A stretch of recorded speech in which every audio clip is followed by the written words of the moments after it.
नमस्कार मित्रांनो, मी गायत्री। बीडचे निलंबित पोलीस अधिकारी रणजित कासले यांनी मला वाल्मिक कराडच्या एन्काउंटरची ऑफर दिली होती असा दावा एका व्हिडिओमधून केला आहे। या व्हिडिओमधून कासले यांनी फक्त वाल्मिक कराडच नाही तर अक्षय शिंदे एन्काउंटरबद्दलही दावे केले आहेत। सरकारवर सुद्धा वेगवेगळे आरोप केले आहेत। पण कासले नेमके आहेत कोण? त्यांनी व्हिडिओमधून काय दावे केले आहेत?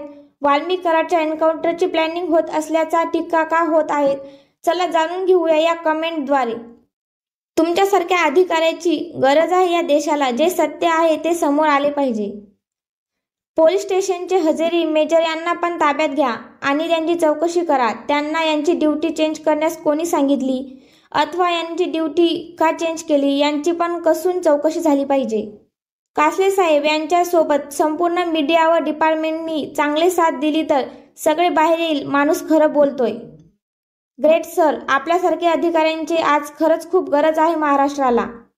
खाकी वर्दीतील खरा प्रामाणिक अधिकारी कासले साहेब आता सस्पेंड आहेत तर लढा चालू ठेवा। सिस्टम विरुद्ध लढणे कठीण आहे परंतु तुम्ही होऊ द्या आता। एक नंबर कासले साहेब, सरकारचे पितळ उघडे पाडल्याबद्दल धन्यवाद।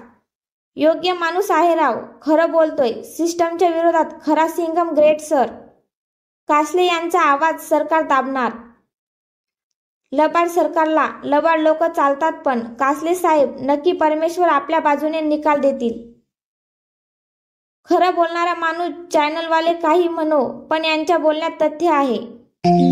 हा व्हिडिओ आवडला असेल तर लाईक, सबस्क्राईब आणि शेअर करायला विसरू नका। धन्यवाद।